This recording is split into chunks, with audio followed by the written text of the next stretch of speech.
All right, started.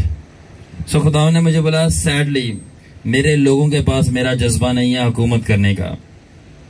मेरे लोगों के पास मेरा जज्बा नहीं है हुकूमत करने का, क्योंकि वो सिर्फ प्रीचिंग करने से सेटिस्फाई हैं। मुझे बोला, शारून मैं प्रीचिंग करने के लिए नहीं आया था, मैं हुकूमत करने आया था। और यहां तक कि जो मैंने प्रीच भी किया वो यही था, आसमान की बादशाही आ गई। क्या मतलब? आसमान की हुकूमत आ गई है। मैंने प्रीच भी हुकूमत किया और मैं आया भी हुकूमत करने के लिए था। कुछ दिमाग खुल रहा है? नहीं खुल रहा? मजहब से बाहर आओ, मजहब से बाहर आओ। इसीलिए खुदावन ने अपने शागिर्दों के अंदर भी यही माइंडसेट डाला, हुकूमत करने वाला, कि मटेरियल के पीछे नहीं भागना। आईफोन, गाड़ियां, अच्छे कपड़े, बोला हुकूमत के पीछे भागो, यानी मेरी बादशाही के पीछे। जब तू ऊपर वाले चला रहे, स्पिरिट में जो चला रहे, उसके ऊपर हुकूमत कर दोगे तो नीचे वाला तुम्हारे ताबे हो जाएंगे, खुद चीजें तुम्हें मिल जाएंगी। He gave the pattern। मगर हमारे लोगों को क्या?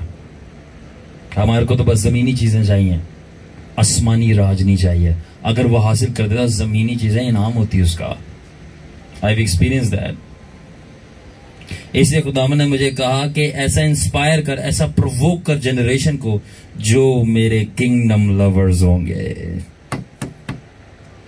चर्च लवर्स नहीं, कौन? किंगडम लवर्स, जिनको मेरे साथ हुकूमत करने में मजा आएगा। आमीन। कितने लोग जीसस के साथ हुकूमत करना चाहते हैं? आमीन, आमीन, आमीन। घर जाके सिर्फ 3 घंटे से दुआ का स्टार्ट लीजिएगा। कितने लोग करेंगे 3 घंटे दुआ नॉन स्टॉप? काफी सारे हाथ अपनी उठे ऊपर। हुकूमत करनी है, दुआ नहीं करनी। वही बात आ गई प्राइस की। चले छोड़ें। आमीन। और आखिर में बात क्या है? आखिर में यह है कि खुदा जो है, अब ये जब आखिरी एज आ चुकी है, वक्त का इख्तिताम है, बहुत सारी चीजों का खात्मा हुआ जाता है और खुदा वापस आने वाला है, तो खुदा की बातचीत आप पहुंची। तो खुदा जो है ना, प्रीचर्स से ज्यादा, किससे ज्यादा? रूलर्स की डिमांड कर रहा है। समझे? प्रीचर्स से ज्यादा किसकी डिमांड कर रहा है? रूलर्स की डिमांड कर रहा है। और उसकी बहुत अच्छी वजूहत है, और वो वजूहत पता है क्या है? सैतान यानी इब्लीस प्रीचर नहीं है, वो रूलर है। वाओ। उसके सामने कभी बाइबल लेके चले भी नहीं जाना, ये मेरे हाथ में हथियार है। वो आपसे बेहतर जानता है उसके अंदर क्या लिखा है। आपको तो शायद 1-2 आयतें ना याद हो, उसको सारी याद है। तो ऐसी बेवकूफियां ना करना। उसके अंदर जो लिखा है उसको एक्सरसाइज करने से जो हुकूमत आती है, रूलरशिप, फिर जाना बात करने। I have stood. इब्लीस बहुत दफा मेरे आगे आगे खड़ा और मैंने इसके बड़े जलवे देखे हैं। मैं बुद्रुओं की बात नहीं कर रहा, छोटी छोटी सी जो इधर आ जाती हैं, अपने आप को बोल रही थी लूसीफर की, वो उसकी बात नहीं है। वो तो बेवकूफ बना रही थी, तो उसी बन भी रहे होते हो, तो उसमें कोई लूसीफर नहीं होता। याद रखना, फरिश्ता कभी किसी के अंदर नहीं आता। फरिश्तों के पास अपनी बॉडीज है, ये अलग चीज है। सिर्फ जो इंसान की रूहें निकली होती हैं, या फरिश्तों की औलादों की रूहें, जो डिसएम्बॉडीड स्पिरिट बोलते हैं, वो आती हैं। फरिश्ते कभी भी किसी के अंदर नहीं आते बॉडी के। मैंने बहुत दफा इब्लीस को देखा है, मैं इब्लीस को बहुत बात कर, and I have seen him तरह तरह के रूप में। एंड मैं बता रहा हूं कि मजाक नहीं है, ये बाइबल लेके चले जाना आगे कि मैं, मेरे को कलाम आता है। और थियोलॉजी वाला बंदा तो 1 मिनट नहीं खड़ा होगा उसके आगे। सेमिनरी थियोलॉजी वाला ये पड़क के फेंकेगा साइड पे। क्यों?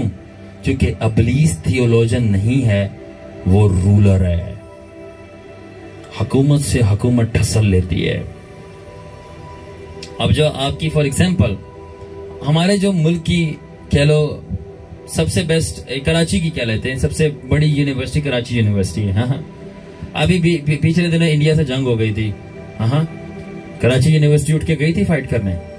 कौन गए थे? पाकिस्तान आर्मी गई थी ना, सोल्जर्स गए थे ना। इसी तरह जब इब्लीस से जंग होती है ना, तो थियोलॉजी क्या है? स्टडी।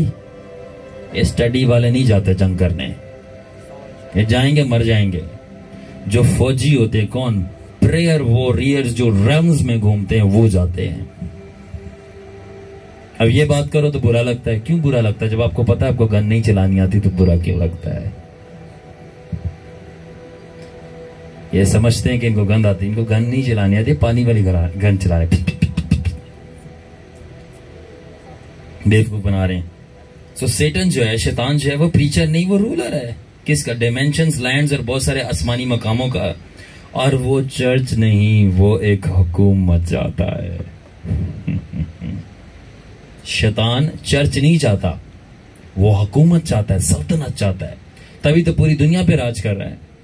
ठीक है, इसी तरह खुदा ने बोला इनके अंदर ख्वाहिश डाल कि ये उससे लड़ने के लिए इनके अंदर भी तमन्ना हो कि ये हुकूमत करें। क्योंकि ऐ छोटी भेड़ो डरो ना, क्योंकि बाप की ये ख्वाहिश है और खुशी है कि वो तुमको हुकूमत दे। जाओ बाइबल में आयत पढ़ लो, Fear not, little folks, this is my father's good pleasure to give you the kingdom. क्या मतलब? कि शैतान राज कर रहा है, आप भी राज करना सीखो। आपको तो दिया गया राज, यीशु ने जीत वीत के सब चीजें आपके हाथ में दी हैं, मगर अभी भी वही चाहिए। क्या ऊंचे करो सिर दरवाजे।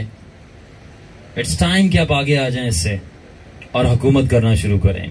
आई स्टिल रिमेंबर, मैं किसी के एरिया में गया, से मैं अंदर ही दाखिल हुआ, उससे पहले कि मैं उनके घर में भी जाता, और उस पूरे एरिया का जो प्रिंस था ऊपर बैठता था, नीचे जिना करवाता था, शराब करवाता था, और यहां तक के जादू करवाता था, और छोटी छोटी बच्चियों को जो है वो बेचा जाता है वहां पे। और उनका प्रिंस मेरे सामने आके खड़ा हो गया और उससे मेरे से बात की, तू थे कि लैंड का? मैंने कहा मैं किसी से मिलने आया, साइड पे जाओ। He talk to me. तो क्यों बात की? अब इतने वहां पे खादम हैं, किसी ने भी कभी ये नहीं बताया कि वहां के ऊपर जो हस्ती बैठती है, वो जिन बैठता है जो नीचे बदी करवा रहा था। अगर आपको चिचेड़ा ना कि गलत बातें करे तो फिर बाइबलें अपनी जाके पढ़ो, क्योंकि बाइबल में ये लिखा ना, हमें इफ्सी 6 बाब में हमें हुकूमत वालों से जंग करनी है। फिर फारस का मौका आ गया, पढ़ते हो मानते नहीं हो, कौन सी बाइबल? डिलीट करो। तो फारस का मौकल, फारस क्या था? पर्शिया। पर्शिया आज क्या है? ईरान। ईरान और इराक, ईरान और इराक इनमें से एक है, आई बिलीव ईरान है। तो इसके ऊपर जो मौकल, मौकल को इंग्लिश में कहते हैं प्रिंसिपैलिटी, जो ऊपर गिराया हुआ फरिश्ता बैठा था, वो आ गया था दानियल को मैसेज ना पहुंचे जिब्राइल से फाइट करने के लिए। इसी तरह हर एक इलाके के ऊपर एक जिन बैठता है, अबलीस की बादशाही का, जिस इलाके ने तौबा नहीं की। और करंगी का तो बहुत ही बड़ा है, पता है तो मैं बोल रहा हूं, क्योंकि टॉप क्लास की हरकतें सारी यहां पे होती हैं। तो वो नीचे करवाया जाता, पूरा एक सिस्टम है, कम्युनिकेशन है, नेटवर्क है।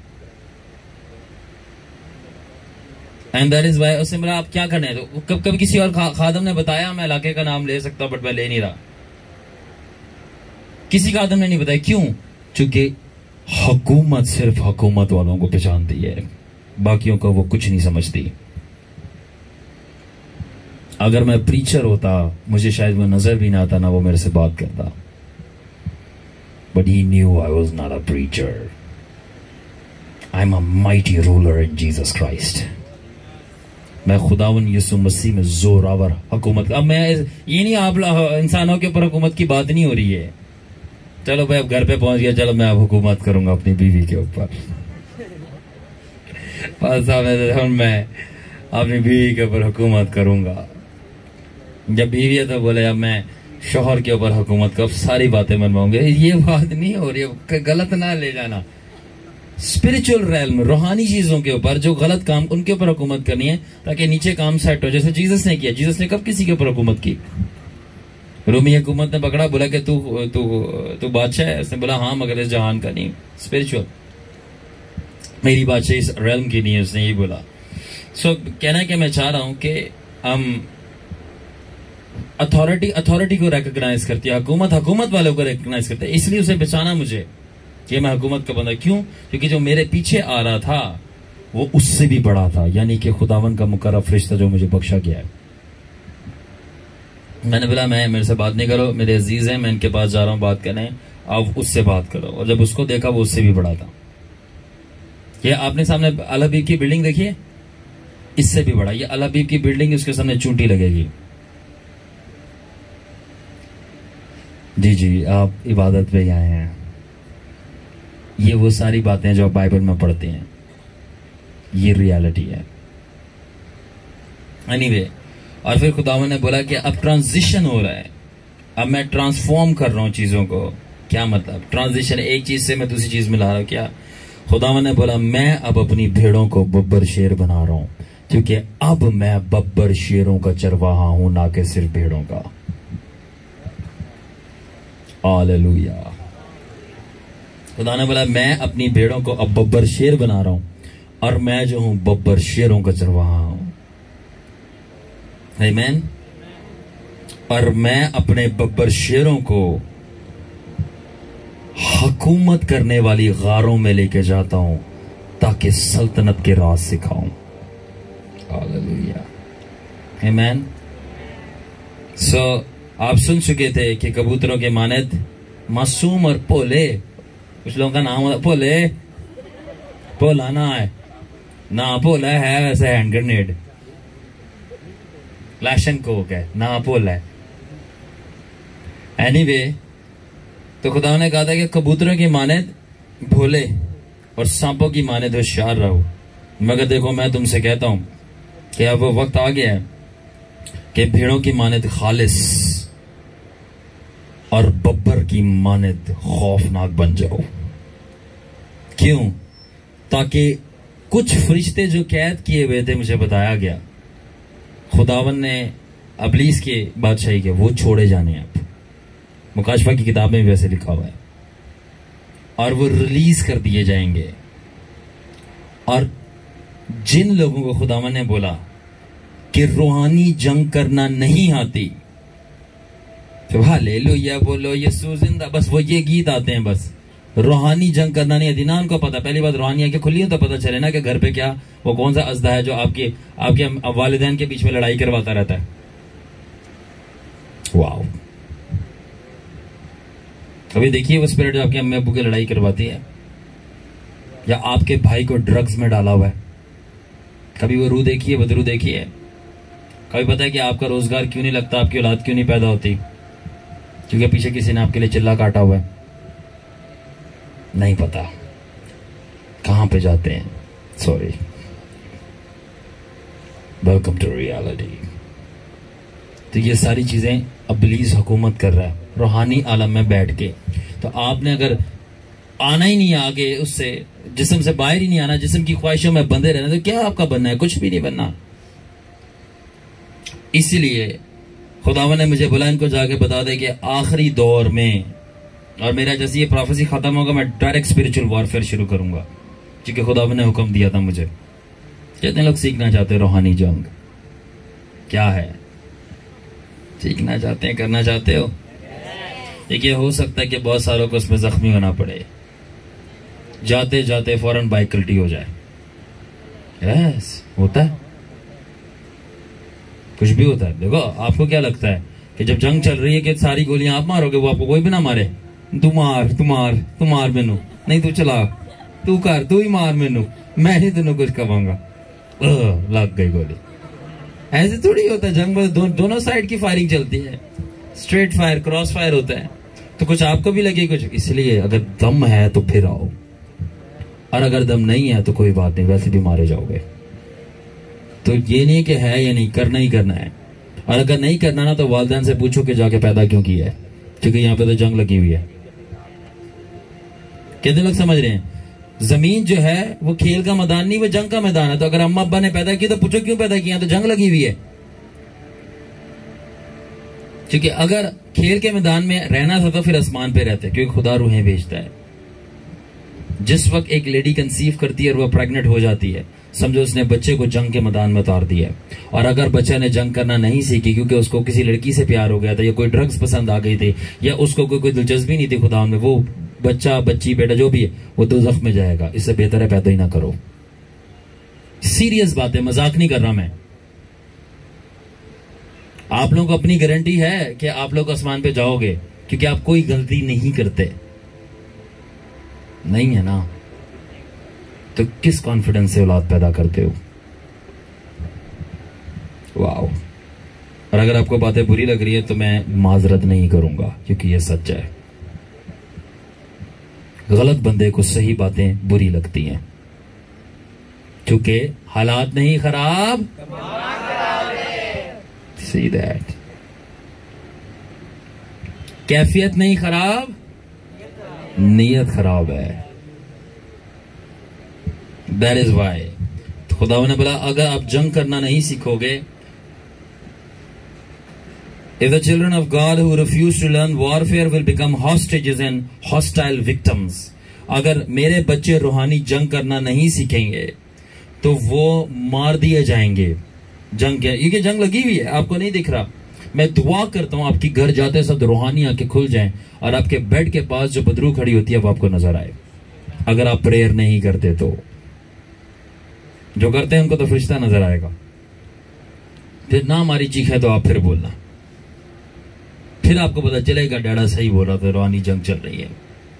और मैं प्रेयर करता हूं कि खुदा एक्सपोज कर दे वो सारी बदरुएं जो आपकी लाइफ में और फैमिली में काम कर रही, जिसकी वजह से तहस नहस मची हुई है, और आपको नजर आना शुरू हो जाए, फिजिकली नजर आए, तो फिर आपको पता चलेगा वाकई रूहानी जंग चल रही है और मजाक नहीं था।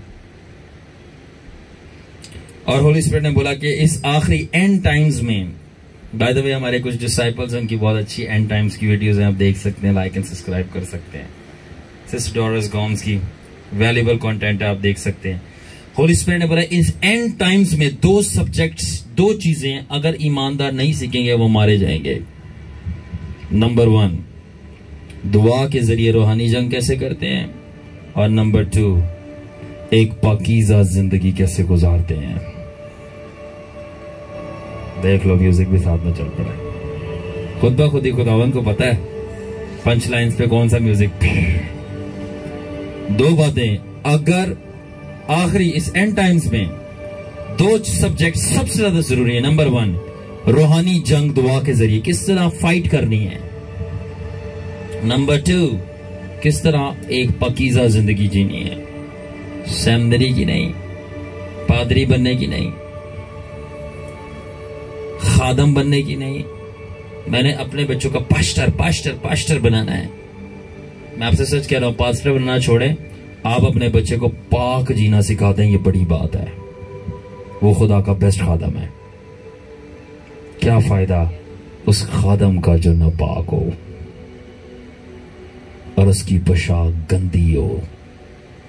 उससे बेहतर वो चौकीदार है चर्च का जो खुदावन की नजर में पाक और मुकद्दस है, और जिसकी पोशाक पे एक दाग नहीं लगा और वो बेदागी है, वो खुदा की बादशाही में जाएगा और वो खादम दोज़ख में सड़ेगा। खुदावन के स्टैंडर्ड्स क्लियर हैं, बाइबल पढ़ लें, उसी में है सब। सो होली स्पिरिट ने बोला and time spiritual warfare through prayer and life of holiness सबसे ज्यादा जरूरी है, क्योंकि अबलीस है खुदा के बच्चों को इसलिए गिरा देगा और गिराना जानता है क्योंकि उनको रूहानी जंग करना ही नहीं आती और ना सीखना चाहते हैं, ना जानना चाहते हैं, क्योंकि उनको लगता है कि उनकी जिंदगी में कुछ खराब हो ही नहीं रहा। याद रखना कि जब आपको लगे ना आपकी जिंदगी में कुछ खराब नहीं है, तो बहुत कोई चीज खराब है। कि आपको कुछ लगता ही नहीं कोई खराब है। My God. And secondly, how to walk in holiness, पाकीज़गी में कैसे चलना है। याद रखना, मेरे को खुदा ने बताया था पाकीज़ की वाहिद ऐसी शील्ड, ऐसी सिपर है जो शैतान तोड़ नहीं सकता। ये वाहिद ऐसी शील्ड है। तो हम किस ट्रांजिशन में जा रहे हैं? The transition for transformation of identity. Thus say the Lord, now upgrade yourself. खुदावन कहता है you can have this content. खुदावन क्या कहता है? खुदा ने बोला the transition for transformation, यानी कि शिफ्ट हो रहा है ट्रांसफॉर्मेशन की आइडेंटिटी के लिए। और वो क्या खुदावन कहता है? अपने आप को अपग्रेड कर लो। क्या? शीप्स इनटू लायंस, भेड़ें बब्बर शेर बन जाए।